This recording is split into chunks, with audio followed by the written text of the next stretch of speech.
Buenos días. Invitamos hoy a las mujeres del gabinete porque el día de hoy les vamos a presentar, como me comprometí en campaña y en el Zócalo, el primero, todas las iniciativas que estamos enviando el día de hoy al Senado de la República para reformas constitucionales y a leyes para el apoyo y protección de las mujeres. Como primera presidenta de México, nuestra obligación pues es proteger a las mujeres y que en la Constitución de la República quede establecida dos elementos fundamentales, o tres, ¿verdad? Porque es uno, la igualdad sustantiva. ¿A qué nos referimos con igualdad sustantiva? Una cosa es la igualdad de hombres y mujeres frente a la ley y la otra también son las características especiales que tenemos las mujeres. Entonces, por eso hablamos de igualdad sustantiva, porque hay que tratar también todos los derechos de las mujeres. Entonces, queremos que en la Constitución, en el artículo 4, quede la igualdad sustantiva y también el derecho a una vida libre de violencias, no solo para las mujeres, sino para las y los adolescentes, las y los niños. Además de que no haya brecha salarial entre hombres y mujeres, a trabajo igual, salario igual. Y de ahí se desprenden también una serie de modificaciones a leyes que tienen que ver con la protección de las mujeres mexicanas. Entonces, va a presentar Citlali, secretaria de las mujeres, de la Secretaría de las Mujeres, estas propuestas. Ernestina también, las dos, y Ariadna Montiel nos va a presentar el programa de apoyo a las mujeres de 60 a 64, cómo se va a desarrollar, en dónde van a ser los centros para poderse inscribir, porque ya empieza en estos 3 meses para que a partir de 2025 las mujeres de 63 y 64 años tengan su apoyo, y en pueblos, comunidades indígenas afromexicanas de 60 a 64, y va a ser gradual. El próximo año inicia 63, 64 y en el 2026 ya sería para todas las mujeres de 60 a 64. Entonces le doy la palabra a Citlali. ¿Sí? Adelante.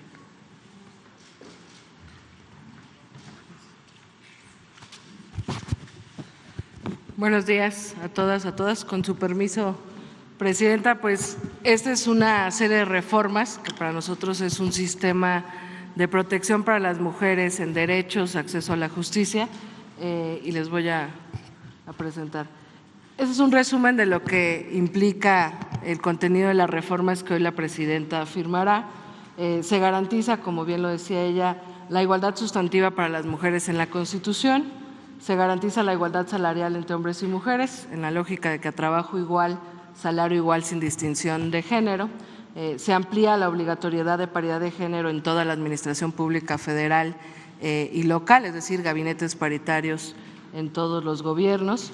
Se fortalecen medidas de protección para las mujeres en materia de violencia digital, para fortalecer la ley Olimpia y también para fortalecer las leyes que garantizan el agresor sale de casa cuando las mujeres viven violencia.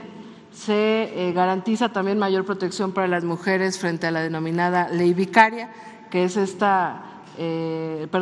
la violencia vicaria, que es esta violencia contra las mujeres ejercida a través de una tercera persona, que generalmente es a través de amenazas, condicionamiento y agresiones a las y los hijos. Se dispone que todas las entidades federativas deberán contar con fiscales de investigación por delitos de razón de género. Siguiente. Se establece que las instituciones de seguridad pública y procuración de justicia deben ajustar todas sus actuaciones con perspectiva de género.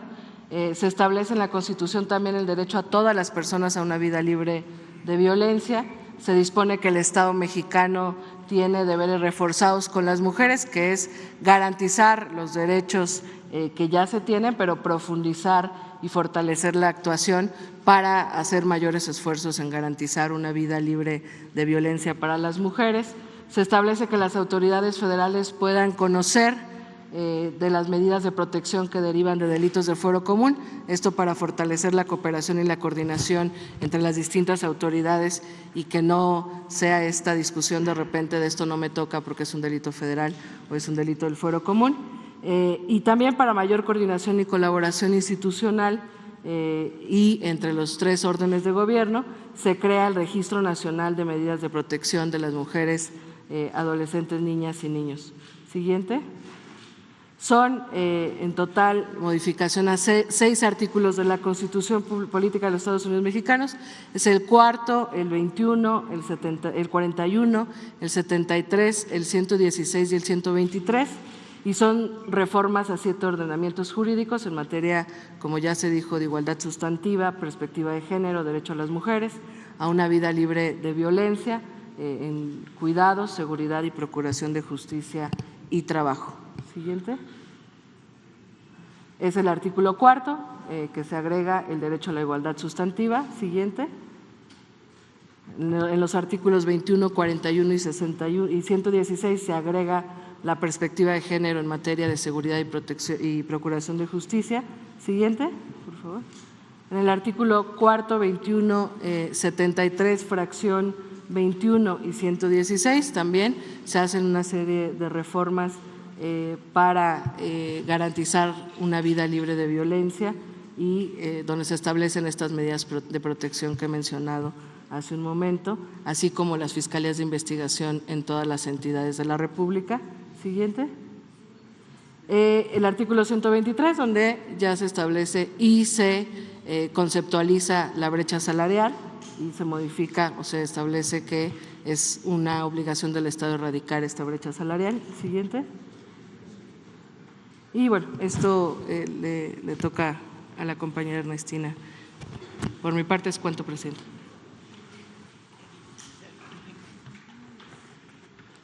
Algo muy rápido. Muy buenos días. Con su permiso, presidenta.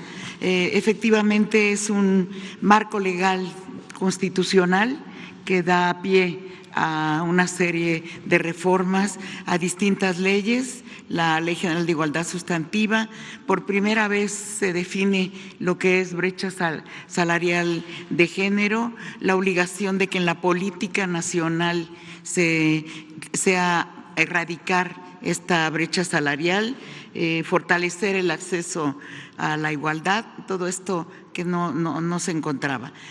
Por lo tanto, van modificaciones a la Ley Federal del Trabajo, a la Ley de Trabajadores al Servicio del Estado, algunas situaciones que encontramos en relación a tipos de violencia, violencia vicaria, donde la tenemos bien definida en la Ley de Acceso, pero con una definición distinta en el Código Nacional de Procedimientos Civiles.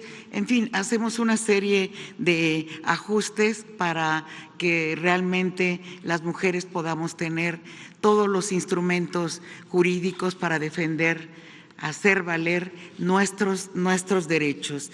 El día de hoy la presidenta va a firmar las iniciativas, son varias iniciativas para que podamos tener una mayor facilidad de discusión en los congresos, que no sean demasiadas comisiones, y estaremos pidiendo los refrendos y en estos días estaremos entregando al Congreso de la Unión. Lo más seguro es que va a ser Cámara de Origen la Cámara de Senadores y estaremos dándole seguimiento. Es cuanto, presidente.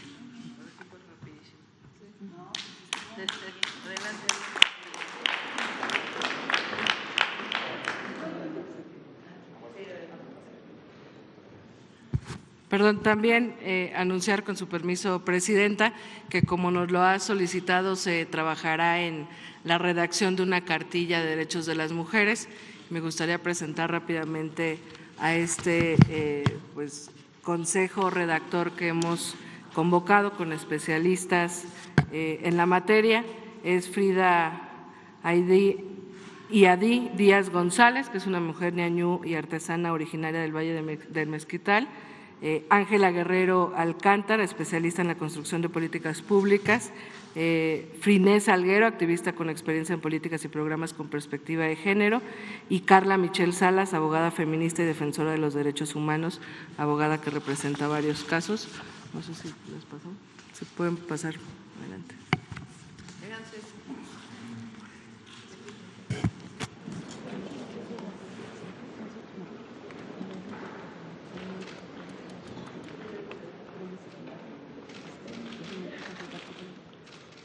A ver, ¿por qué no explicamos con detalle lo de la constitucional rápido y ahora explicamos la cartilla? Pero fue muy rápido.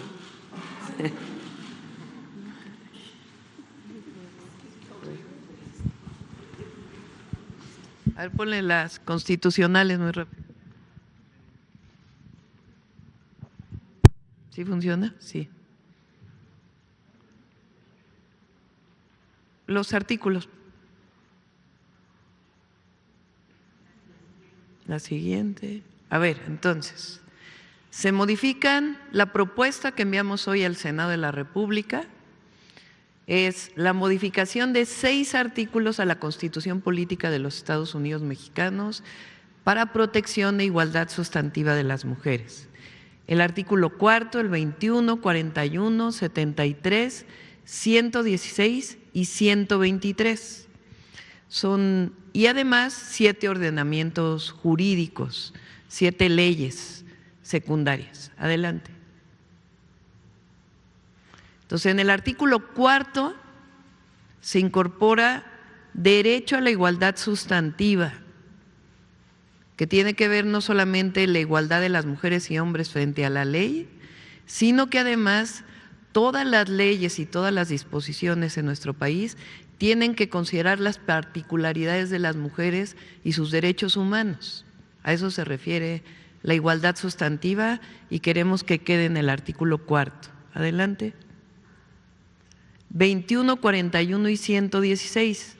En el artículo 21 se dispone de manera particular que las instituciones de seguridad pública ajustarán sus actuaciones a la perspectiva de género.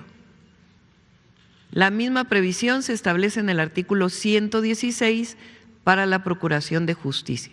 Es decir, en seguridad y procuración de justicia tiene que establecerse la perspectiva de género en todas sus disposiciones. Y en el artículo 41 se establece la obligatoriedad de la paridad de género en la administración pública federal y estatal, es decir, que haya gabinetes paritarios. Quedará establecido en la Constitución. Adelante. Y después se establece también vida libre de violencia y lo que se llaman deberes reforzados con las mujeres. Quiere decir que no solamente es la aplicación de la ley, sino que tiene que haber particularidades por la discriminación, por la violencia que vivimos las mujeres, también las niñas y los niños. Y que las fiscalías de investigación tengan necesariamente, lo establece la Constitución, áreas especializadas en delitos por razón de género. Esto no existía en la Constitución y nuestro objetivo es que quede en la Carta Magna y a partir de ahí, pues distintas leyes que van a reforzar esto que queremos que se establezca en la Constitución. Ahora, las compañeras, ¿qué más vamos a presentar? Además de que ahora presente Ariadna el apoyo, ahora sí pásense para acá. Queremos repartir una cartilla de derechos de las mujeres a todas las mujeres mexicanas. De hecho, debería ser también a los hombres, porque hombres y mujeres tenemos que conocer los derechos de las mujeres, los derechos humanos de las mujeres. Pero lamentablemente a veces una mujer que vive violencias no sabe que está viviendo violencias o una mujer que gana menos que un hombre cuando realiza el mismo trabajo, no sabe que su derecho es percibir el mismo salario. Entonces, lo que queremos es que todas las mujeres mexicanas tengan su cartilla, que digan, estos son mis derechos, y si no se cumplen, ¿a dónde tengo que dirigirme para que se puedan cumplir? Además de una red de mujeres que vamos a hacer para protegernos las mujeres en esto que llamamos cuidadoras de la patria. ¿Cómo vamos a redactar esta cartilla de mujeres?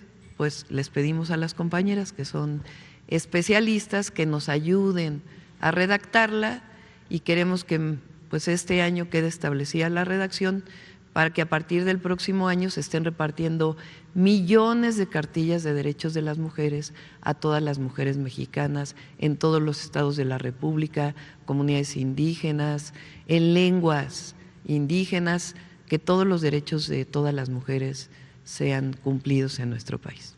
No sé quién quiera platicar sobre esto. Pues nada, aceptamos esta responsabilidad, como lo comentaba con mis colegas, con mis compañeras. El primer paso para que se respeten, para que se ejerzan los derechos y que también se luche por ellos es conocerlos.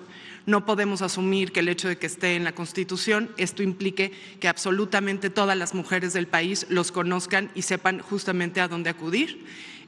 Somos un equipo de colegas que estaremos buscando la forma en la que todas las mujeres estén representadas en este espacio, y estaremos hablando de ello. No sé si Frine, ¿quieres también complementar?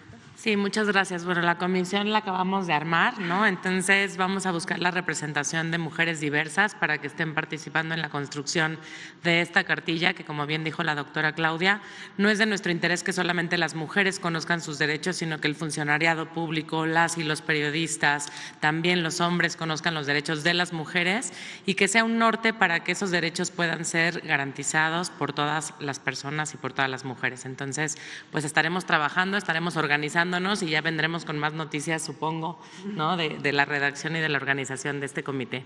Muchas gracias. Bueno, únicamente mencionar que México, al igual que todos los países del mundo, se han comprometido al año 2030 a cumplir con los objetivos de desarrollo sustentable. Esto implica necesariamente hacer la realidad la igualdad sustantiva. En ese sentido, confiamos en que esta cartilla dará un fruto importante precisamente para avanzar y para cumplir la igualdad sustantiva en el año 2030.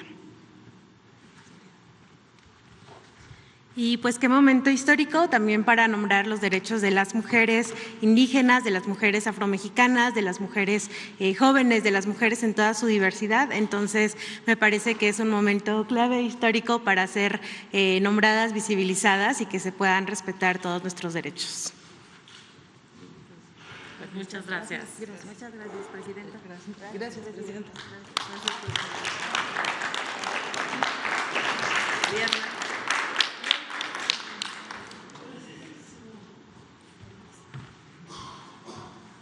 Con el permiso de la presidenta, vamos a presentar un programa de bienestar del cual la presidenta se ha comprometido con todas las mujeres a trabajar por su bienestar, especialmente por las mayores.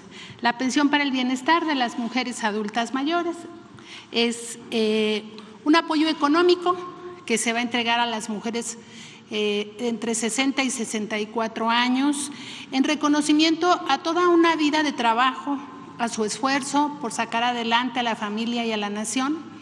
Y queremos con este programa, con esta pensión, empoderar a las mujeres, garantizarles un ingreso básico para que ellas alcancen su autonomía económica y en conjunto su bienestar. ¿Cómo lo vamos a hacer? Adelante. Gracias. Esta pensión, como ya lo comenté, será para el quintil de 60 a 64 años. Posteriormente ya tendrán derecho a su pensión de adultos mayores, la pensión que ya conocemos, y esta pensión va a iniciar para el año 2025, atendiendo a las mujeres adultas mayores de 63 y 64 años de manera universal. Es decir, todas las mujeres del país que tengan esta edad podrán ya registrarse a esta pensión. Y para combatir las brechas de desigualdad con los pueblos originarios, vamos también a iniciar, aquí sí de manera universal, de 60 a 64 años, a los municipios con mayor población indígena, de tal manera que nuestras hermanas indígenas puedan acceder a esta pensión desde el inicio de este programa. Adelante. ¿Cuándo lo vamos a hacer? El registro inicia el próximo lunes 7 de octubre y concluye el 30 de noviembre. Vamos a dedicar casi 2 meses para este registro. ¿Cómo vamos a saber en dónde nos vamos a registrar? Hay un módulo, por lo menos por cada municipio del país. Son 2.600 módulos en donde podrán acercarse a registrarse. ¿Dónde podemos saber que están estos módulos? En la página de la Secretaría de Bienestar. En una hora estará ya publicado en esta página para que puedan consultar su estado, su municipio, y ahí les dirá dónde está este módulo. ¿Cómo lo vamos a hacer para que no el primer día estemos todos esperando que lleguen las adultas mayores? Adelante. Gracias. Vamos a registrarnos por letra. Como nos vacunamos para el COVID, así lo vamos a realizar. También realizamos de esta manera el registro de la pensión de adultos mayores, la pensión general. Los lunes lo vamos a dedicar a las letras A, B y C. Los martes de la letra D a la letra H. Los miércoles de la letra I a la letra M. Los jueves de la letra N a la R. Los viernes de la S a la Z. Y el día sábado recibiremos a todas las letras por las personas que no puedan ir el día que está asignado. Lo podrán hacer durante 2 meses, así que les sugerimos que se pueda hacer con tiempo, preparen sus documentos y acudan a su registro. ¿Qué documentos necesitamos presentar? Adelante. Gracias. Identificación oficial con fotografía, que puede ser la credencial para votar, el pasaporte, la cédula profesional, la credencial de INAPAM o la carta de identidad que emiten las autoridades locales. El acta de nacimiento legible, la CURP de reciente impresión, comprobante de domicilio no mayor a 6 meses, un teléfono de contacto, es muy importante porque a través de un mensaje SMS les diremos cuando ya está su tarjeta y podrán pasar a recogerla. Y llenar el formato de bienestar donde firman su solicitud. Estos 5 documentos habrá que presentarlos en el módulo. Posteriormente, las tarjetas se va a pagar, como todos los programas, a través de la tarjeta del Banco del Bienestar y estaremos entregándolas a partir del mes de enero. De tal manera que el registro sea entre octubre y noviembre, procesaremos en diciembre la apertura de cuentas y las tarjetas y en enero estaremos entregando las primeras tarjetas e iniciando las dispersiones. Adelante. Bueno, el monto de la pensión es de 3,000 pesos bimestrales para el año 2025, es el monto que se va a entregar de esta pensión. Es cuanto, Presidenta. Buenos días. Pues esta es la información del día de hoy y a ver, vamos a ver. A ver, de este lado, vamos acá. Sí, adelante. Muy buenos días, Presidenta. Buenos días. Claudia. La primera pregunta respecto al tema. Hay una gran brecha salarial en los deportes profesionales en México. Por ejemplo, un futbolista profesional de fútbol de la Liga MX masculino, pues gana una cantidad de dinero y una futbolista profesional de la misma liga profesional de fútbol, pues gana muchísimo menos dinero. También pasa en el boxeo, por ejemplo, ¿no? En donde, por ejemplo, pues la Bonita Sánchez, una campeona que tenemos ahí en Puebla, pues no gana lo mismo que, por ejemplo, el Canelo, ¿no? Y pues tienen el mismo cinturón, ¿no? Entonces, ¿cómo abordar ese tema en estos deportes de estas brechas salariales que estamos tratando el día de hoy? Es mi primera pregunta, presidenta. Pues ya va a ser constitucional. O sea, en la Constitución va a quedar establecido que no debe haber brecha salarial, no solamente en la Ley Federal del Trabajo. Entonces, las mujeres deportistas tienen derecho a exigir los mismos salarios. Esa es la idea. O sea, lo van a poder demandar por ley y así. Así es. Y bueno, la diferencia en salarios, incluso la violencia contra la mujer, viene de la discriminación, del machismo.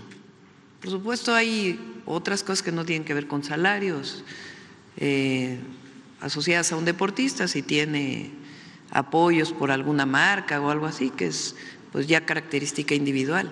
Pero en términos de salarios, cuando no hay los mismos salarios y hay el mismo trabajo, pues es una discriminación, sea en el deporte, sea en una fábrica o en un hospital. Entonces, a trabajo igual, salario igual. Y hay derechos particulares de las mujeres también. Pues las mujeres somos las que tenemos los hijos, las hijas, y tenemos derechos particulares por ello. La posibilidad, por ejemplo, de que haya lactarios en los lugares de trabajo.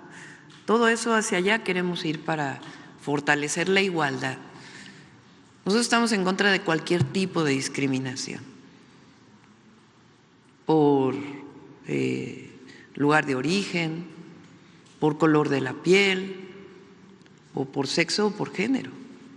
Entonces, todos somos iguales. Una disculpa, no me presenté, soy Amir Ibrahim del Quintana Roo MX. He estado haciendo una investigación respecto a al tema de las factureras y en otro tema, ¿no? Y bueno, pues he encontrado más o menos como un modus operandi en donde, bueno, lo voy a describir en este momento, en donde un cliente real compra una factura en una empresa fantasma, luego se deposita en una cuenta de cheques y la empresa fantasma la deposita a una empresa concentradora, la cual se concentra el retorno a una empresa y después, pues bueno, esa empresa, hay empresas que venden el efectivo y se entrega el efectivo, digamos, al que compra la factura. En esta investigación, pues he encontrado pues 2 empresas concentradoras que manejan más o menos 4.500 millones de pesos de desvío fiscal mensual, que representa más o menos el 10% del mercado de este desvío que se hace en las empresas factureras.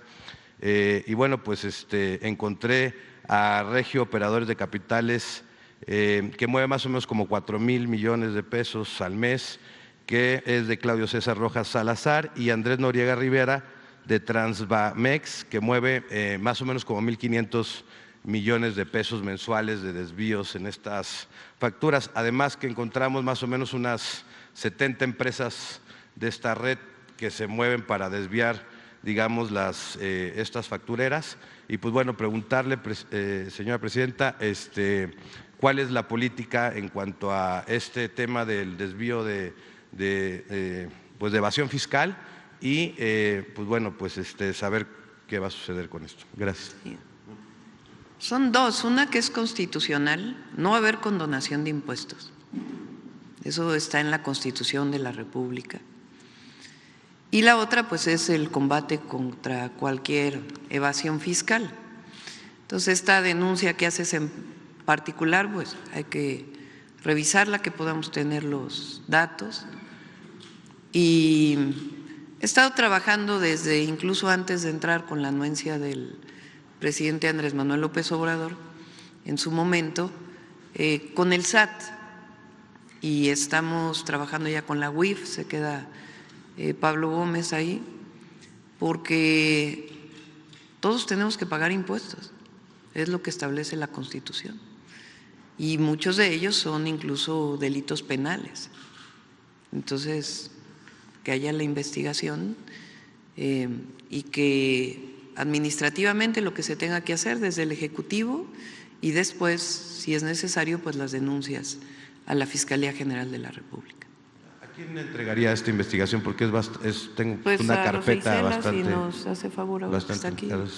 Y para terminar, Presidenta, en relación a Quintana Roo, yo soy de Quintana Roo, saber qué plan hay para el Estado en el próximo año o este año, qué proyectos vienen para el Estado de Quintana Roo, si a lo mejor Playa del Carmen, que yo, pues ahí tiene su casa, nos podría informar. Por ejemplo, en Playa del Carmen hay una necesidad importante ahorita, por ejemplo, con la CFE, porque Playa del Carmen ha crecido muchísimo en poco tiempo y pues bueno, pues las colonias digamos nuevas se han ha ido aumentando la demanda de luz y han provocado de alguna manera pues bueno alguna falta de electricidad en alguna de las zonas más populares de Playa del Carmen. Saber los proyectos y en este caso específico de la luz, si es posible que CFE cheque pues esta parte de Playa del Carmen, porque sí, luego los calores están muy fuertes por ahí. Muchas gracias, Presidenta. Sí, bueno, como lo he comentado, para los estados del sureste vamos a seguir con el Tren Maya, que el Tren Maya, antes de que dejara el gobierno el presidente López Obrador, ya cruza o ya puede hacer todo el recorrido por todos los estados. Se van a recibir más trenes, tiene que funcionar el pilotaje automático de toda la red, entonces vamos a darle seguimiento. Además, el Tren Maya va a ser tren de carga, entonces el próximo año iniciamos con la construcción de los espacios que se requieren para la utilización de las vías como tren de carga. Es un proyecto que durará 1 año y medio, 2 años. Y además es la Liga Puerto Progreso en Yucatán. Además, diciembre tienen que estar funcionando todos los hoteles del Tren Maya como parte del proyecto integral y darle pues el seguimiento para que opere al máximo. Por otro lado, en toda la zona tiene que haber un ordenamiento territorial para que no haya un crecimiento sobre la selva. Se decretaron áreas naturales protegidas, particularmente la Reserva de la Biosfera de Calakmul, hoy es la segunda reserva en el mundo más grande de selva baja. La primera es el Amazonas o la Amazonia y el Amazonas o la Amazonia, y la segunda es el sur-sureste de nuestro país.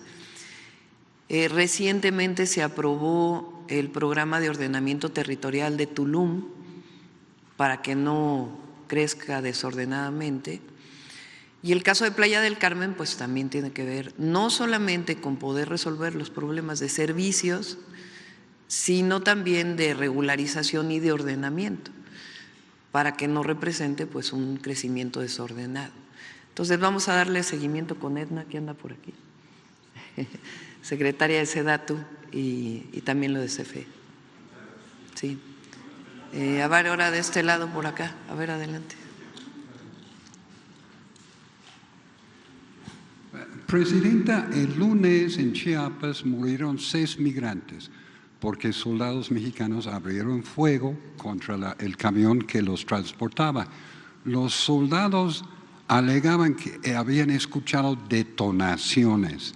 La pregunta obligada en este caso es si el ejército mexicano encontró algún arma de fuego en el camión donde viajaban los migrantes, porque acordamos el caso de Tamaulipas de 2021, donde policías estatales abren fuego sobre migrantes alegando, pues nos dispararon, jamás, y no era cierto. Entonces, la Sedena en este momento sabe si hubo armas en ese camión. ¿Le han dicho que sí o no? Sí. Primero es un hecho lamentable y tiene que ser investigado y sancionado. Los elementos de la Secretaría de la Defensa Nacional que dispararon ya están puestos a disposición de la Fiscalía General de la República. Y es la Fiscalía quien tiene que hacer la investigación de cómo ocurrieron los hechos, las responsabilidades, si hay responsabilidad adicional de mandos o solamente de los soldados que dispararon y cómo ocurrieron los hechos. Entonces, está la investigación, no solamente es la Policía Militar quien tiene que hacer la investigación, sino la Fiscalía General de la República.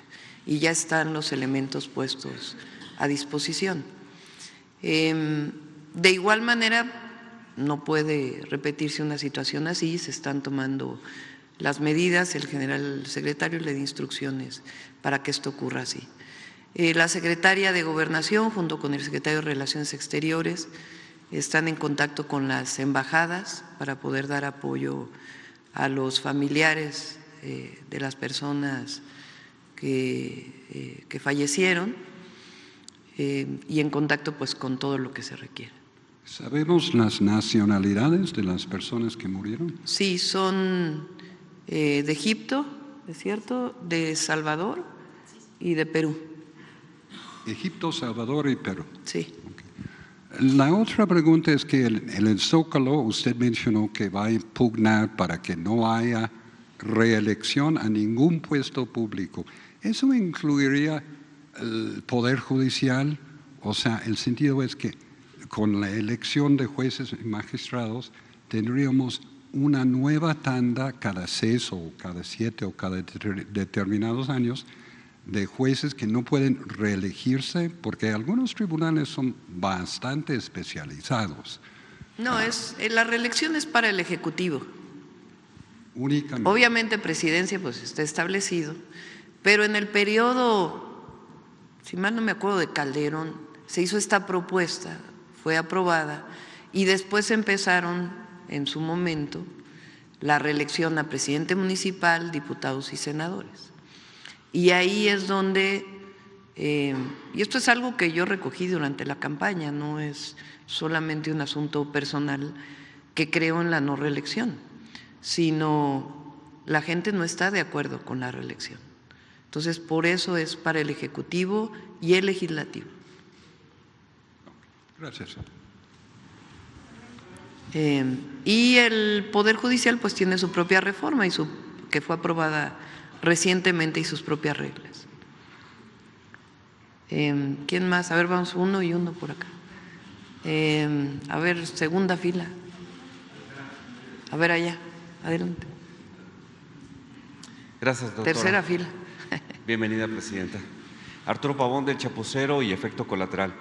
En este caso del folleto que se va a entregar, habría que hacer énfasis, no nada más por muchos casos que he conocido en mi trayectoria como director de carrera en una universidad, es necesario no nada más entregar un folleto, sino también dar capacitación a todas las personas que van a estar en contacto con alguna situación administrativa con las mujeres.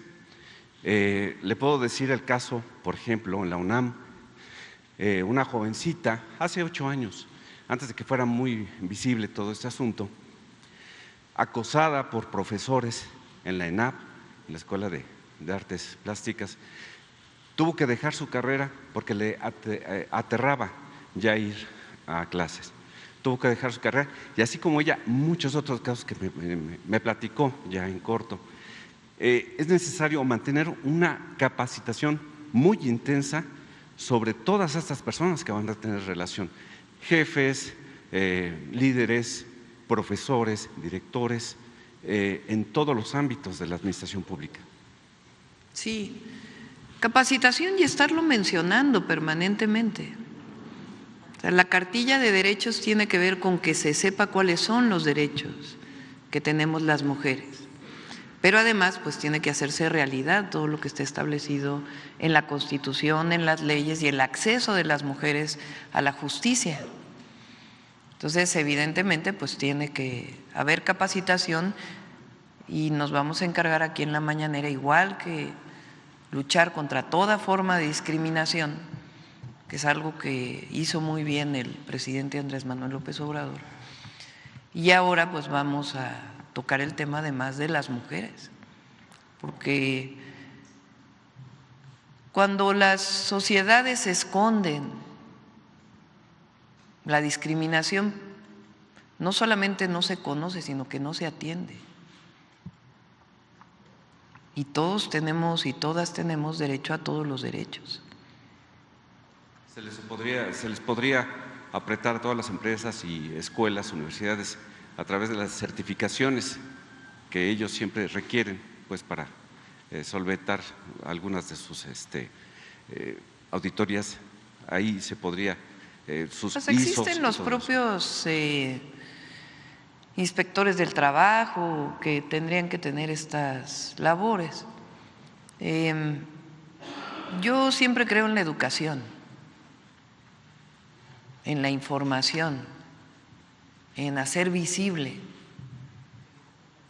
Por supuesto que tiene que haber su parte de sanción y vigilancia, pero es muy importante la educación, la comunicación, la capacitación, la formación más allá de la capacitación, en el sentido de que las mujeres tenemos derechos, las niñas tienen derechos, los niños también, todos tenemos derecho, pero en particular ahora, como presidenta mujer, me corresponde también lo que significan los derechos de las mujeres.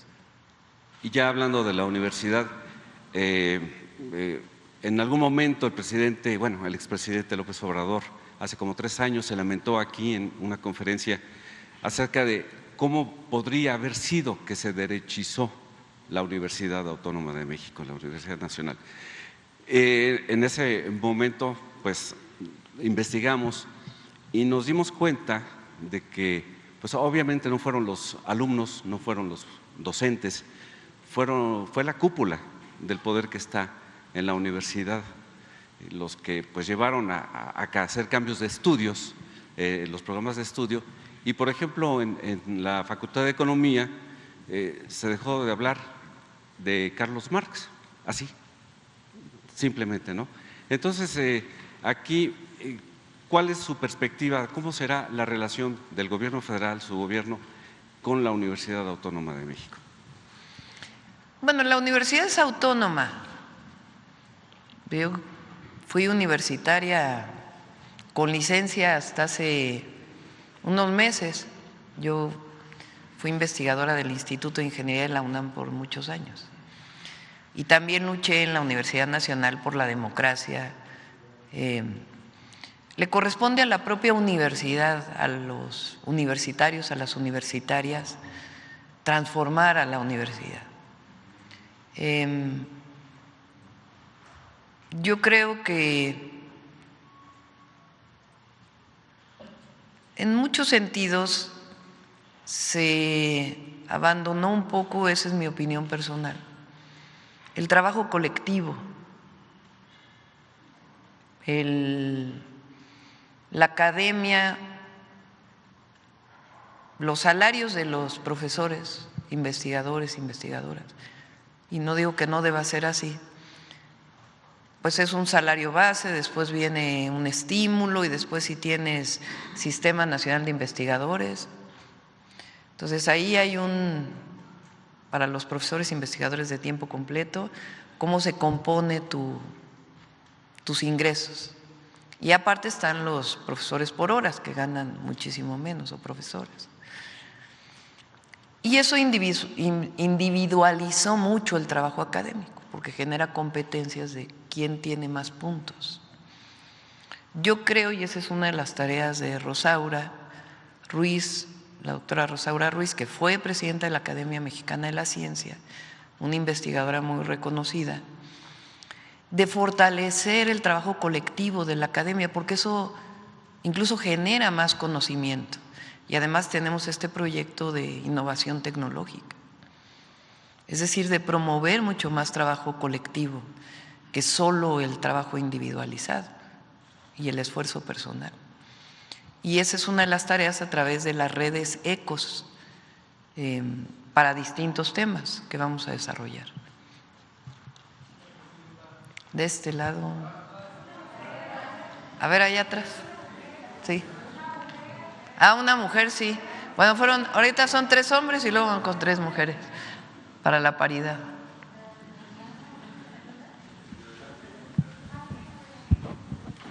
Buen día, señora presidenta. Manuel Pedrero, de los Reporteros MX.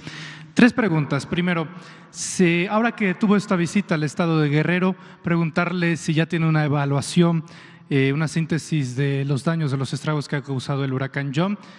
Ahora no solamente es Guerrero, también hay zonas afectadas en Oaxaca y en Michoacán, si nos pudiera dar detalles acerca de ellos y cómo va a proceder su gobierno para ayudar a las víctimas del huracán, y también sobre el tema de si ha cedido el tema de la naturaleza, la lluvia, con las depresiones tropicales que se acercan, ¿cómo van a proceder en ese sentido? La segunda pregunta es sobre qué opinión le merece las declaraciones del presidente del Senado, de la mesa directiva, el senador Fernández Noroña, en donde el día de ayer denuncia que el Consejo de la Judicatura Federal, presidido por la ministra presidenta Norma Lucía Piña Hernández, no está permitiendo el acceso a la información que tienen dentro de la Suprema Corte para poder realizar la convocatoria en los términos de la elección de magistrados, ministros y jueces, esta negativa del Poder Judicial a entregar información a otro poder. Y finalmente, el tema de las 40 horas laborales. Usted hace un par de días mencionó aquí, en el corazón del país, en el Zócalo capitalino, que eventualmente se iba a dar la posibilidad de evaluar el tema de las 40 horas laborales. Sin embargo, el día de ayer, el diputado Pedro Aces mencionó ante medios de comunicación que de realizar las 40 horas laborales esto podría causar un tema de inflación en la economía mexicana. Y esto en redes sociales pues ha meritado comentarios del estilo que es como una especie de excusa, argumento en torno al asunto de lo que se decía en los gobiernos pasados con el salario mínimo y demás. Entonces preguntarle cuál es su visión en torno a este asunto de las 40 horas, si es transitable, si es tangible a lo largo de este sexenio. Gracias, presidenta. Sí, lo primero sobre Guerrero, se espera que haya más lluvias en estos días. No es de la gravedad de hace unos días del huracán John, pero hay que tomar las medidas preventivas necesarias y estar atentos a la población, atentas. Acapulco es en Guerrero en general. El día de hoy nos vamos a reunir de nuevo para hacer una evaluación. Se está atendiendo la emergencia y se está haciendo una evaluación de todos los municipios, las poblaciones y las colonias en Acapulco más afectadas. En este momento hay los 2 temas que son más importantes de cubrir. Es uno, el servicio de agua potable en Acapulco. El día de ayer dispusimos que en lo que se atienden las bombas, son 4 sistemas de bombeo que operan en Acapulco, ninguno de los 4 está funcionando, están inundados. Entonces, mientras tanto, se está atendiendo a la población con pipas.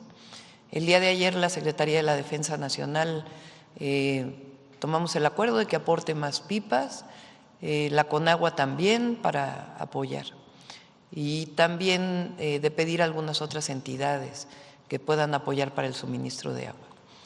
Y se va a apoyar a Acapulco en 2 sentidos: uno, para que operen lo más pronto posible los sistemas de bombeo y hacer un trabajo para que puedan elevarse los sistemas de bombeo para que no otra inundación, en caso de que llegue a ocurrir, pues no vuelvan a ser afectados.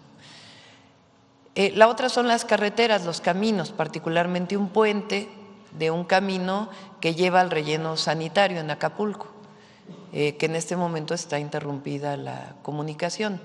Entonces el secretario de Comunicaciones y Transportes está tomando todas las medidas para que pueda ser reparado ese puente y también después reforzado para que no vuelva a ocurrir que si sube la corriente del río, pasa uno de los ríos, vuelva a ocurrir que vuelva a ser afectado. Entonces va a haber un reforzamiento adicional y hay otra alcantarilla también que pasa por debajo, que hubo un deslave y ahí también se está atendiendo, además de otros caminos. Eso es en particular en Acapulco. Ayer también con Ariadna quedamos que una vez identificadas las colonias de mayor afectación, inicia un censo para poder dar un primer apoyo de limpieza a todas las viviendas y después ya con el censo ver cuáles son las afectaciones para poder apoyar a la población. Ahora, además de Acapulco hay otros municipios afectados, no solamente en la costa, sino también en la sierra y en la montaña. Y también hay derrumbes que evitan el paso de algunas poblaciones. Ahí la Secretaría de la Defensa Nacional quedó encargada para poder atender de inmediato estos deslaves y Bienestar también va a atender a todas estas poblaciones, además de que la Defensa ya está atendiendo con despensas para que puedan tener lo necesario para la alimentación. Entonces está haciendo el programa y después lo que significa el mediano plazo para Acapulco en particular, que es cómo seguir con la rehabilitación de Acapulco, en la atención de todo el sistema hidráulico, de abastecimiento de agua potable, saneamiento, es decir, las plantas de tratamiento de agua, desasolve de los ríos y algunos bordos que son indispensables para evitar que vuelva a haber afectaciones frente a una lluvia fuerte o que haya menos afectaciones, y por otro lado todo lo que tiene que ver con la zona turística. Fonatur estaba encargado, va a seguir encargada Lindia, que es la titular de Fonatur, y Marcelo Ebrard y la titular Josefina de Turismo van a apoyar para reunirnos pronto con los empresarios para poder pues continuar con el rescate de Acapulco. Esta es la situación que se vive hoy en Guerrero. Sobre el tema de la Suprema Corte, no tengo la información de exactamente a qué se refería el senador Gerardo Fernández Noroña, de pues que se provea toda la información que pues tiene que hacerse. La reforma judicial ya fue aprobada, ya está en la Constitución, y los jueces, magistrados y ministros van a ser electos en junio del próximo año. Eso es algo que decidió el pueblo de México y que va a ocurrir. ¿Qué viene ahora? ¿Cuál es el procedimiento? Uno, tiene que emitir una convocatoria el Senado de la República. A partir de esa convocatoria, la convocatoria va a establecer quiénes pueden participar de acuerdo a lo que dice la Constitución. Recuerden que ahí se habla de promedios, de cartas de recomendación, de un ensayo que tienen que escribirse de por qué se quiere acceder a un espacio, sea juez, sea ministro, sea magistrado, y los requisitos que tienen que cumplir. Entonces se abre una convocatoria única y después se estableció que hubiera comités del Ejecutivo, de la Corte, del Poder Judicial y del Poder Legislativo. Estos comités, pues lo que van a revisar es que se cumpla con los requisitos de todos aquellos que participan y hacer una primera selección transparente. Una vez que son seleccionados, pasan a una tómbola, en donde si fueron seleccionados 6 y son 3 los lugares, pues se define a partir de ahí en donde se participan. Eso ya está en la Constitución. Entonces se emite la convocatoria y viene todo este procedimiento. Y después se va a elegir de acuerdo con las regiones, ¿cómo se llaman? De acuerdo con, no son circunscripciones, es electoral, con los circuitos que son por estado. Es la mitad primero y la otra mitad se elige en el 27. Y todos los ministros de la Suprema Corte van a ser designados por el pueblo a través del proceso de elección en el 2025, en una forma paritaria. 9, de 11 pasan a 9. Y también el Consejo Judicial, el tribunal, que va a sancionar a jueces con reglas claras, que también se ha estado diciendo, o durante todo el proceso, que va a ser autoritarismo, que se va a correr a los jueces por cualquier cosa. Pues por supuesto que no. Tiene que haber reglas, todo tiene que ser razonable, no se trata de imponer nada. Entonces, esto va a ocurrir, eso ya se sancionó, ya se publicó, ya es parte de la Constitución política de los Estados Unidos mexicanos.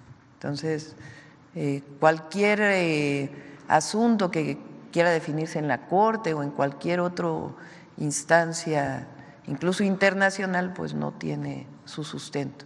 El pueblo de México decidió y eso va a ocurrir y se va a hacer bien. Eso es lo que nos corresponde desde el Ejecutivo, hacer lo que se haga bien y que sean jueces, magistrados y ministros o ministras los mejores que participen en este proceso.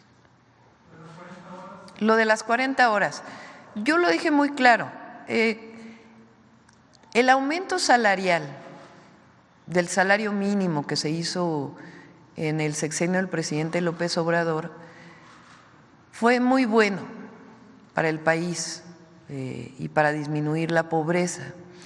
Y tuvo una característica adicional, que es que se trabajó en consenso con los empleadores, con los empresarios. Entonces, nuestro objetivo es que las reformas que vienen, porque hay un importante número de trabajadores que hay trabajadores que ya tienen las 40 horas y hay otro número importante de trabajadores que las está pidiendo y no podemos pues decir no existe eso. Entonces, ¿qué es lo que proponemos? Pues que sea en consenso, por eso yo puse de manera gradual. Entonces, que nos sentemos con empresarios, empresarias, con la representación de los trabajadores, trabajadoras, y que siga aumentando el salario mínimo, que es muy importante. Nuestro objetivo es que llegue a que cada salario mínimo llegue a 2.5 canastas básicas. En este momento está en 1.6 canastas básicas. Eso significaría, y esto lo trabajamos en su momento con economistas, porque lo importante es que esto tampoco afecte la inflación, la idea es que sea gradual hasta llegar a 2.5 canastas básicas. ¿Cómo se haría? Pues también en un proceso de consenso. La mayoría de los empresarios y empresarias están de acuerdo. Eso significaría un aumento salarial alrededor del 12% para el próximo año y así cada año alrededor del 12%. Y eso pues lo estaríamos trabajando, consensando para que pueda ser una realidad. Y el tema de las 40 horas igual, que nos sentemos en una mesa para que que es una demanda de algunos trabajadores y trabajadoras, sea tomado en cuenta y que podamos llegar a un acuerdo con los empleadores, empleadoras, para que esto pueda ser una realidad en un proceso paulatino. Ahora de este lado, mujeres dijimos, ¿verdad? A ver acá.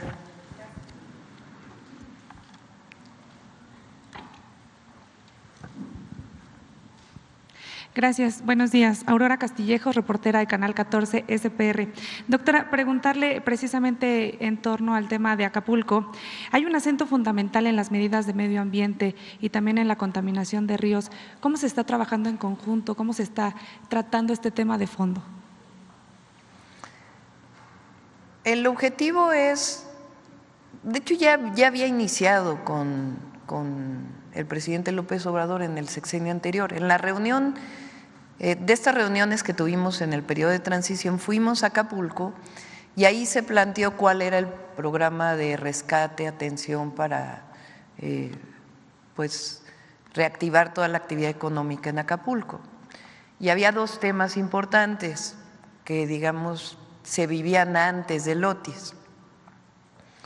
Uno, el sistema hídrico de Acapulco, que tiene que ver con abastecimiento de agua potable, sus fuentes, el reciclamiento de agua o el tratamiento de agua, y también pues todo el sistema de drenaje y de la contaminación de los ríos y de la contaminación del mar. Entonces hay un programa, un proyecto que ya inició y el objetivo es que lo llevemos a cabo, que es algo que viene de hace mucho. Ustedes saben que ¿quién administra los sistemas de agua en el país por constitución? Los municipios. Y los municipios a veces no tienen los recursos necesarios. Ahora en Acapulco pues se tiene que fortalecer el sistema de gestión del agua, se llama, que cobre el agua a los hoteles adecuadamente, que tengan los recursos suficientes para operar ese sistema. Pero la Federación vamos a apoyar para que estén funcionando plantas de tratamiento y todo el sistema hídrico de Acapulco, que tiene que funcionar. Por otro lado, pues es la seguridad, que ya había tenido problemas y que ahí pues hay varios cuarteles de la Guardia Nacional que se construyeron, hay presencia de Guardia Nacional y un programa especial que estamos desarrollando también para Acapulco. Eso es, digamos, lo que venía desde antes, incluso del Otis y ahora de Johnny, que pues tenemos que avanzar, entonces lo vamos a hacer y ya lo presentaremos en su momento. Gracias. Y en otro tema, ayer se firmó un convenio, un esquema de colaboración entre Buenos Aires y México acerca de, en materia de explotación y producción de baterías de litio. ¿Nos podría explicar en qué consiste? Sí, el litio en nuestro país tiene características especiales. Está principalmente, bueno, ahí está en Sonora y en algunos otros estados del norte. La forma en que está el litio en México es que está revuelto con arcilla. Las arcillas son como lodo, como barro, que cuando recibe agua se expanden, se hace como, y cuando se secan, pues son como polvo. Entonces, la característica de explotación de litio en México, pues requiere una tecnología especial, distinta, por ejemplo, a como está el litio en Bolivia o en otros lugares de América del Sur. Pero es importante pues que se conozca cuál es la explotación de litio en otros sitios. Nuestro objetivo es, ya hay en el IMP, ya hay una tecnología para extraer el litio de las arcillas. CONACYT también desarrolló con los institutos de investigación, otra tecnología. Y el objetivo pues es que esta tecnología se lleve a la práctica para poder extraer litio y no exportarlo, sino que aquí mismo en México tengamos toda la cadena de producción, que es la esencia del Plan Sonora, que ya estaba establecido con Litiomex, esta empresa del Estado, y la nacionalización de litio que se hizo. Entonces a nosotros nos toca pues este desarrollo. Así es, una pregunta más.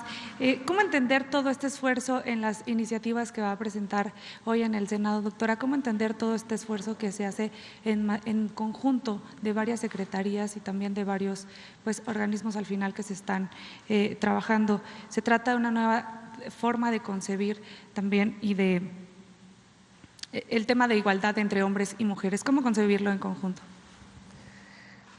Pues una cosa son las leyes que tienen que existir para protección y después es la aplicación de todas esas leyes. Y ahí pues para eso estamos creando la Secretaría de las Mujeres, que no solo es su trabajo, no solo va a ser el trabajo de Citlali, sino de las mujeres y hombres del gabinete y de los otros poderes, porque también el judicial tiene su parte y la fiscalía pues también tiene que hacer su parte. El objetivo, como digo, es que las mujeres en México pues estemos protegidas, el pueblo y particularmente pues las mujeres. Y también hay mujeres que históricamente han sido más discriminadas, las mujeres indígenas. Por eso pues para mí fue un gusto que la manera en que nos presentamos en el Zócalo, que es un reconocimiento de las mujeres indígenas, de nuestro país que reciben a veces triple discriminación. Entonces, aquí todos somos iguales, todas somos iguales. Y nuestro objetivo es seguir erradicando la discriminación y seguir enalteciendo al pueblo de México, que son trabajadores y trabajadoras de primera. Si no, imagínense nuestros paisanos y paisanas que están en Estados Unidos. No sé si se acuerdan, hubo alguien que dijo que había trabajadores o que había personas en el sureste que no trabajaban. No, falso. Somos trabajadores y trabajadoras de primera los mexicanos, de la construcción, las trabajadoras del hogar, discriminadas, que nos ayudan a otras mujeres muchas veces a que podamos salir a trabajar, que vienen de sus pueblos y que en el sexenio del presidente López Obrador se hizo obligatorio que todas las trabajadoras del hogar puedan tener su seguridad social, que es algo que tenemos que garantizar que así sea y que no sean discriminadas, porque hacen trabajo digno. Aprovecho también para decir, porque por ahí en las redes sale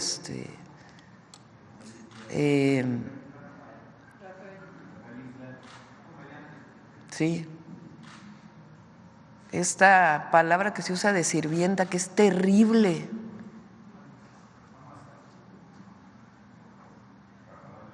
Terrible. No hay eso que es de Porfiriato, de la colonia. Son trabajadoras del hogar y hacen un trabajo digno y tenemos que reconocerlas siempre y darle su seguridad social. Entonces, a todas las mujeres de México vamos a reconocer y al pueblo de México. ¿Quién más hará por acá, verdad? A ver, allá atrás. A ver, no, ¿por qué no la compañera que trae chamarra roja? Acá. Hay dos de chamarra roja. Bueno, a las dos les damos la palabra. Hola, Presidenta, muy buenos días. Karen Ballesteros del 11. Primera pregunta, ¿cuál será el presupuesto que se va a destinar para este programa de mujeres, la pensión de 60 a 64 años? Son 23,000 millones de pesos el próximo año. ¿Solo para 2025? Solo para 2025. También en otro tema respecto a la iniciativa que anunciaba en su Y hay recursos, hay recursos. A esta iniciativa que mencionaba que va a mandar para que ninguna persona, ningún familiar suceda en el mismo cargo público, ¿aplicará para toda la administración pública? ¿Será también para el Poder Legislativo, el Judicial? ¿Nos puede dar más detalles al respecto? Sí, lo estamos trabajando. Yo pienso que es esencialmente para el Ejecutivo. Presidencias municipales, gobernaturas y presidente o presidenta de la República. ¿Y se ha pensado que también se aplique para otros poderes? El Ejecutivo, digamos, en el Legislativo es distinta la característica, pero en el Ejecutivo el transmitir el poder a un familiar directo me parece que evita la posibilidad de que otros participen. Y me refiero a inmediato, esa es la propuesta que nosotros estamos planteando. Si quiere participar un familiar directo, pues que se espere 3 años o 6 años. En otro tema también mencionó y se comprometió a que va a seguir con la investigación del caso de los 43 estudiantes desaparecidos. ¿Ya hay fecha para reunirse con madres y padres? Todavía no la tenemos, pero nos vamos a reunir con ellos. Muchas gracias. Gracias. A ver, a la compañera, porque ya había dicho que… Además, 3 vienen de rojo, miren. Buenos días, presidenta. Daniela Pastrana, de Pie Página y ahora también de Diario Red. Ayer usted inició sus conferencias con el tema de la memoria histórica. En la administración pasada se abrió una comisión de la verdad justo para resolver o para investigar los temas de la memoria, y hubo 2 informes, uno que ya se presentó y otro que se va a presentar la próxima semana. Le quería preguntar si ustedes van a asumir los resultados de estos informes que han presentado los comisionados, si va a asumir las recomendaciones que han estado haciendo, si ya los recibió y bueno, qué se va a hacer con estos informes que hicieron los comisionados o los integrantes de los mecanismos de protección, de la memoria, del esclarecimiento de la memoria histórica. Todavía no recibo los informes. Le pedí a la secretaria de Gobernación y a Arturo Medina que nos puedan presentar los informes, cómo están, y a partir de ahí pues ya les podré platicar, comentar. Muchas gracias. Una segunda pregunta relacionada con con este tema que es tan duro para pues muchas familias de las personas desaparecidas, tiene que ver con el tema de pues la crisis forense. Hay pues más de 70,000 cuerpos sin identificar, que es creo que uno de los principales problemas ahorita para las familias de personas desaparecidas.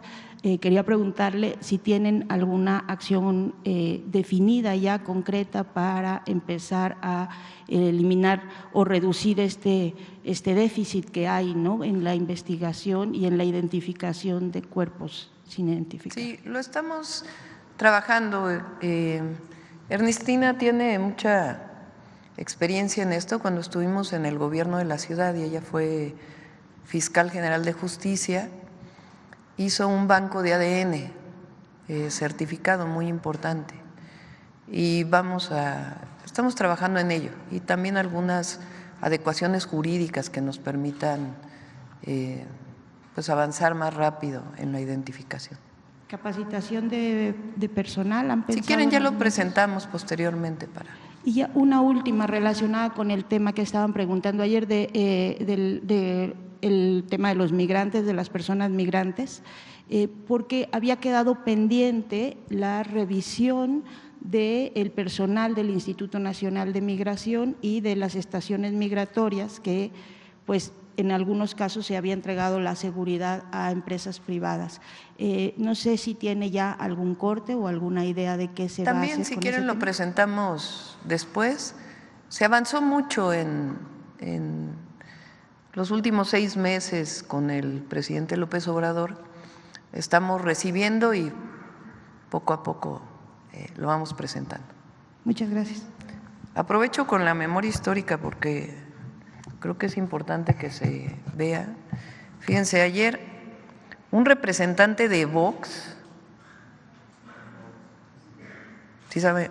Vox es un grupo parlamentario en España.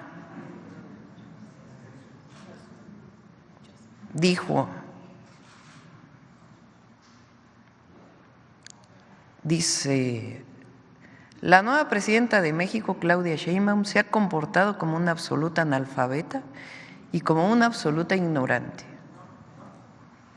Y aseguró que los españoles jamás vamos a pedir perdón. Pero miren esto, y mucho menos por hacer las cosas bien. Frente a tribus como incas, aztecas o mayas, que venían de una cultura horripilante. Imagínense. Vamos a enviarles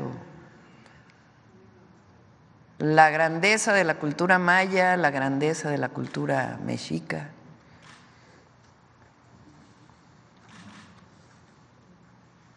en muchos sentidos. Esta visión de que desde Europa vinieron a civilizar, que durante mucho tiempo se enseñó incluso así aquí en México. O esta idea de solamente el encuentro de dos mundos. No, hubo matanzas. Tan solo la del Templo Mayor. Aquí justo estamos en este lugar en donde se ordenó en una fiesta acribillar a niños, familias, la de Cholula. Pero es esta visión de que no tienen que pedir perdón porque vinieron a salvar a las mexicanas y mexicanos, que no se llamaban así, mexicas, y de otras culturas, naciones que vivían en nuestro territorio. Entonces nosotros vamos a seguir insistiendo en ello. Algunos aquí en México también piensan lo mismo. Bueno, ayer hubo quien, cambiando un poquito, se molestó de la disculpa pública.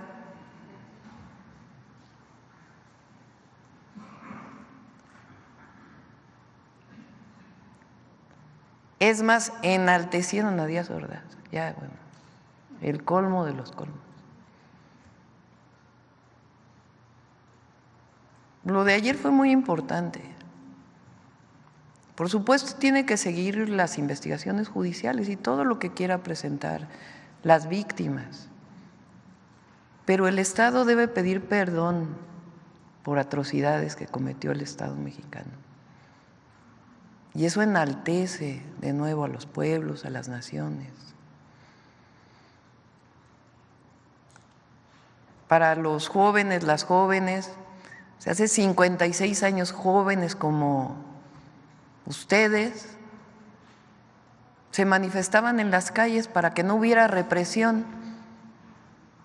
¿Y cómo le contestó el gobierno de entonces? Con balas. Eso es lo que no puede volver a ocurrir. Entonces, por eso vamos a seguir insistiendo en ello. Y hay quien dice también muy preocupado, de que, es que Claudia Sheinbaum no se distancia de López Obrador, no pinta su raya. Pues si somos del mismo movimiento, si lo que dijimos es que lo que queríamos es que continuara la Cuarta Transformación y así decidió el pueblo de México. Y claro, lo que presentamos hoy, pues no se había presentado antes. Como mujer, pues vamos a atender a defender a las mujeres y a garantizar sus derechos. Como científica, pues vamos a impulsar el desarrollo tecnológico. Pero vamos a seguir con los programas de bienestar y va a haber más programas de bienestar y vamos a seguir aumentando el salario mínimo y vamos a seguir defendiendo y enalteciendo la grandeza cultural de México. Entonces, ahora sí que, ¿quién se sorprende? La verdad. Bueno, ya falta poquito. A ver, ahora de este lado, por acá. Una mujer allá.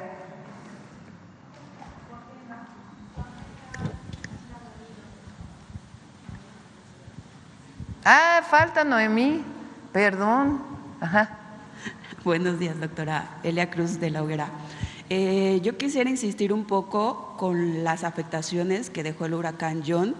Entiendo que se habla mucho de Acapulco, porque es el puerto o el polo turístico de mi estado, ¿no?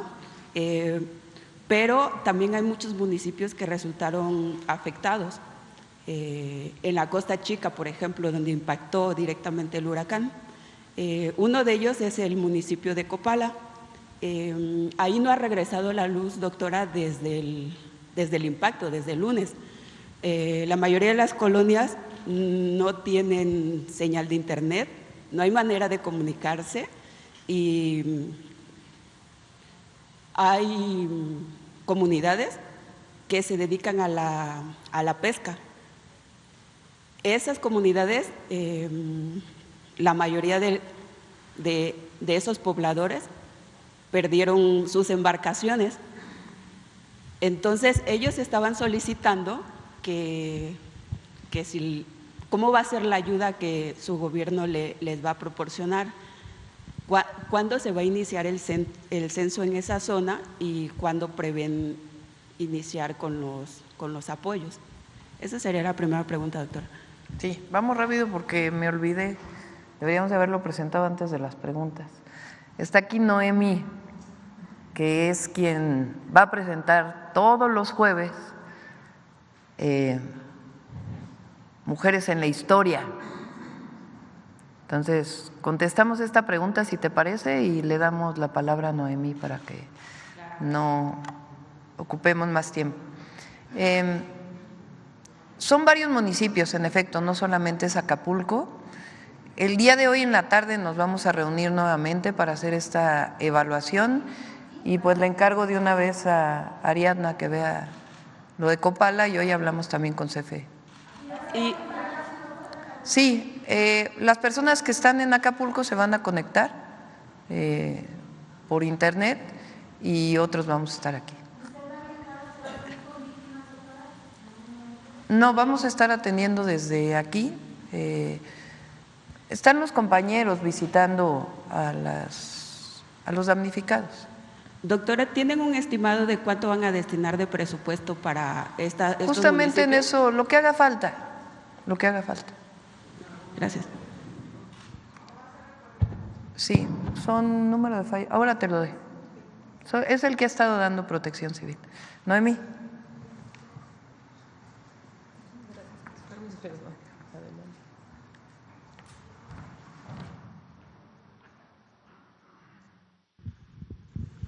Muchísimas gracias.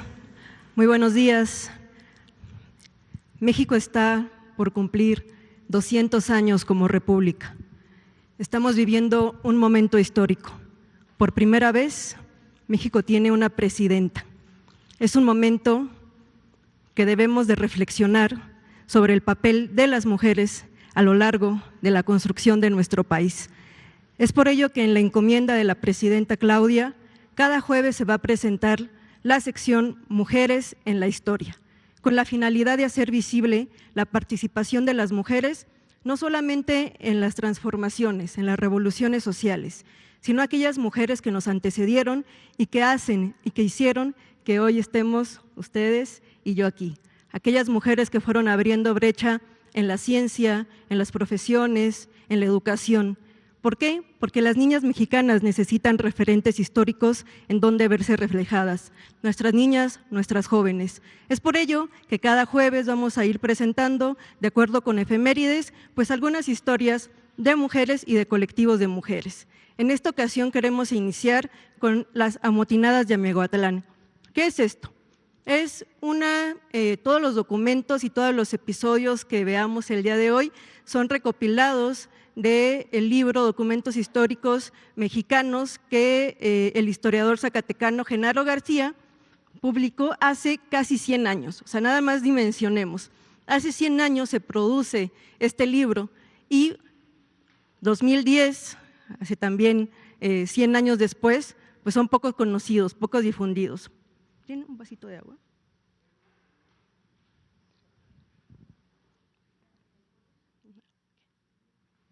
Voy a tomar tantita agua.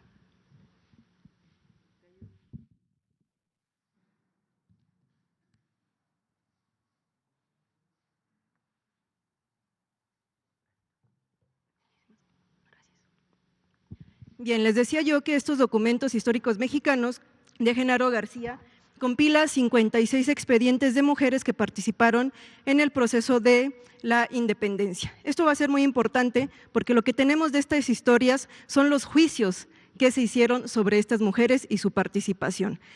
También lo que queremos destacar en esta sección van a ser los colectivos y no solamente las personalidades. Es por eso que el día de hoy vamos a hablar acerca de las amotinadas de Miahuatlán y para eso se preparó una cápsula para que conozcamos su historia. Por favor. Las amotinadas de Miahuatlán. A medianoche del 2 de octubre y bajo la luz de la luna, se reunieron un centenar de mujeres ante el cuartel de Miahuatlán, donde habían sido secuestrados y convertidos en soldados por la fuerza sus maridos e hijos. Al rato, llegaron otras 3 cargando varios garrotes, lo que hizo que el soldado José Pino, que estaba de guardia, fuera a avisarle a su teniente, pero ya las mujeres avanzaban sobre el cuartel con ánimo de bronca. El teniente Lanza ordenó que mataran a las primeras que intentaran tomar el cuartel por asalto y repartió a los soldados lanzas, pero muchos se asustaron y se quedaron inmóviles. Las mujeres cargaron rompiendo el sable en 3 pedazos de uno que intentó resistirse y entraron en el cuartel apaleando soldados y dispersando a los más, rompiéndole la cabeza al cabo Hermenegildo. Las mujeres traían también machetes, palos, cuchillos de cocina y cuchillos cebolleros. Y dijeron, ahora siguen los oficiales, que se asustaron y soltaron a los maridos. Al paso de los días, se hizo un juicio a las mujeres y salieron identificadas las cabecillas de Miahuatlán que encabezaron este motín. Se llamaban Pioquinta Bustamante, Romana Jarquín y Mónica, la de San Ildefonso. Las mujeres de Miahuatlán fueron algunas de las muchas mujeres que se rebelaron contra los realistas y así contribuyeron a la causa insurgente.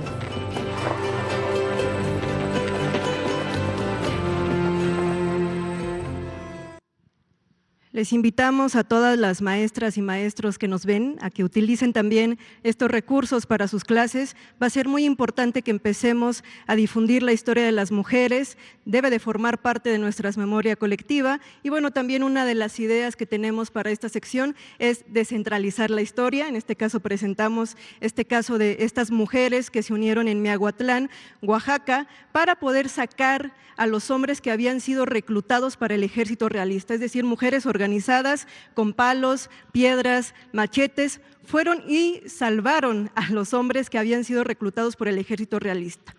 Estamos hablando del 2 de octubre de 1811, es por ello que vamos a retomar esta efeméride, pero de manera general, ¿cómo podemos abordar la historia de las mujeres en el proceso de independencia? Y aquí me gustaría hacer énfasis en 3 aspectos. El primero, ¿cómo traemos nosotros a la memoria la historia de las mujeres?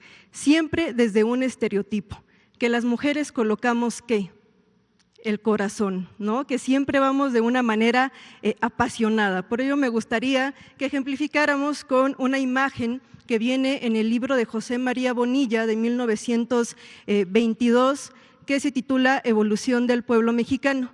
Hay una fotografía donde podemos observar a Josefa Ortiz Telles Girón. Vean nada más.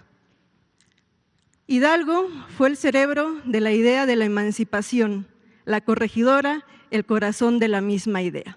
Entonces, Hidalgo fue el cerebro, el estratega, el planeador. ¿Y qué le puso Josefa? El corazón, le puso la emoción, le puso el sentimiento. Cuando ella también fue conspiradora, ella también fue planeadora y estratega. Entonces, ella también, ¿no? También estuvo planeando, pensando. Es por ello que cuando hablemos de historia de las mujeres, va a ser muy importante que les ocupemos en la acción, no solamente otra vez este estereotipo de que las mujeres participamos nada más con el arrojo y la pasión. Hay otro estereotipo también que es muy frecuente cuando hablamos de la historia de las mujeres, y es vincularlas en función de un con quién. A la propia Josefa le pasa, ¿no? ¿Qué decimos? La corregidora, ¿no? Que fue la esposa del corregidor Miguel Domínguez, y hasta hacemos en el énfasis del Domínguez.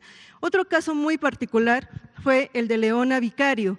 Ella incluso, yo creo que aquí es la mejor herencia que nos deja Leona Vicario en cuanto a las mujeres. todo lo que ella hace en el proceso independentista.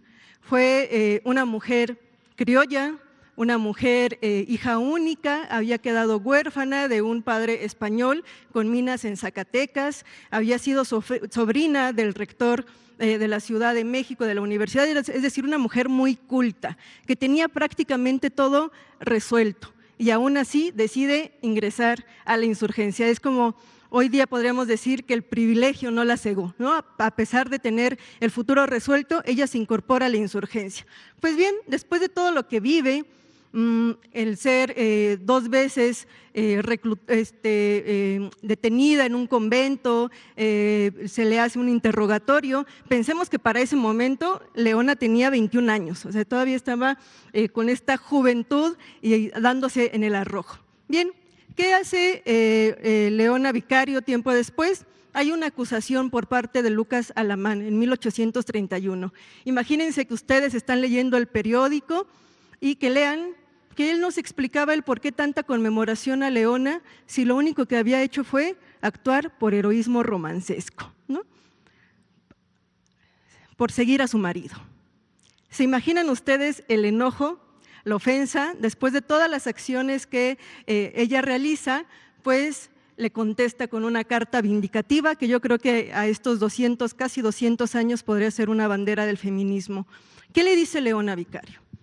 Confiese usted, señora Alamán, que no solo el amor es el móvil de las acciones de las mujeres, que ellas son capaces de todos los entusiasmos y que las ideas de la patria no les son unos sentimientos extraños, antes bien suelen obrar. ¿Qué hace Leona Vicario? Le devuelve a las mujeres su voluntad política, su agencia, su porqué. Ella dice, no solamente fui siguiendo a mi marido, sino también tenemos decisiones propias y voluntad propia. Y ya para concluir en esta sección de este jueves, hay otro momento que me gustaría mucho destacar de las mujeres en la independencia y que tiene que ver con lo que nos decía la presidenta hace un momento. Tus condiciones también van a implicar en tu destino. ¿Qué quiere decir esto? Que cuando hablemos de historia de las mujeres, entendamos a las mujeres en todo su contexto, con todas las condiciones, porque no fue el mismo destino que tuvo Josefa y Leona, quienes son reclutadas, detenidas en conventos, les quitan sus bienes, a las mujeres de las villas y de los pueblos. Estas mujeres fueron pasadas por las armas. Yo aquí digo que las condenamos 2 veces. El gobierno realista las condenó a la muerte, porque ellas no se salvaron de ser fusiladas y la historia las condenó al olvido, pero para eso estamos aquí nosotras, para enunciarlas. Solamente 2 ejemplos. Carmen Camacho, una mujer acusada de seducción de tropa en Acámbaro, donde es detenida por parte de las autoridades realistas y va a ser sentenciada al último suplicio. Pero además dice que su cuerpo sea expuesto en la plaza de Acámbaro a manera de escarmiento para el resto de las mujeres y vean lo que te iba a pasar. Pero además que se le cuelgue un cartelón que enuncie su delito. ¿Cuál era su delito? Adicción a la insurgencia. Me encanta, ¿no? Adicta a la insurgencia. Por adicta a la insurgencia fue fusilada y su cuerpo expuesto al resto de las mujeres para decir, esto te va a pasar por insurgente. Un segundo caso, María Josefa Martínez, de la zona de Veracruz, Córdoba, Orizaba, que también era espía, conspiraba, planeaba, ganaba recursos para la causa, pero cuando es detenida, la detienen liderando una gavilla de 12 hombres. 12 hombres, es decir, ella lideraba ya una gavilla. La detienen portando pantalones. Cuando se le hace su juicio, que también ustedes los 3 casos que he comentado los pueden encontrar en el texto de Genaro García, ¿cuál es la mayor condena? Lideraba gavilla, era insurgente, correo, espía. La mayor condena fue por portar pantalones, porque estas mujeres transgredieron 2 cosas, la parte política, eran insurgentes, pero estaban transgrediendo el deber ser mujer de la época y eso le valió doble juicio, porque estaban transgrediendo ser insurgentes y que no estaban siendo ese deber ser mujer del momento. Así es que estas mujeres no solamente revolucionaron, no solamente participan en esta primera transformación, sino que también fueron ganando distintos espacios y luchas para las mujeres mexicanas. Así es que es una invitación. Nuestro siguiente jueves vamos a hablar de la maestra Rita Cetina. Es una gran influencia. A mí en lo personal, pues como maestra normalista, es un tema que me apasiona, y pues les invitamos a que recuperen estos recursos, sobre todo para las niñas y niños, y que sean utilizados en las escuelas. Es cuanto, Presidenta.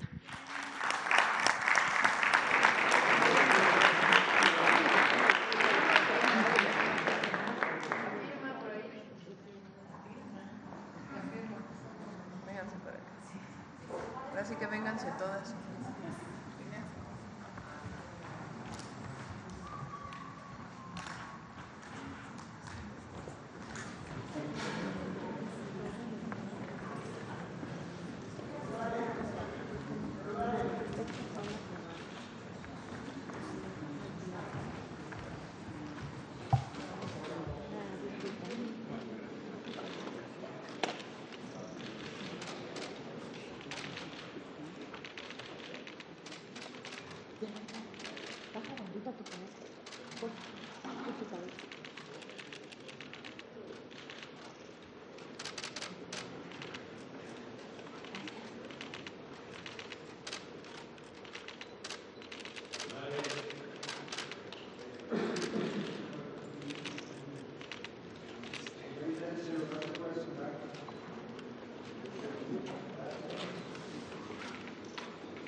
Doctora, su agenda en la tarde. Ya nos vamos. ¿Y en la tarde qué hará? Gracias.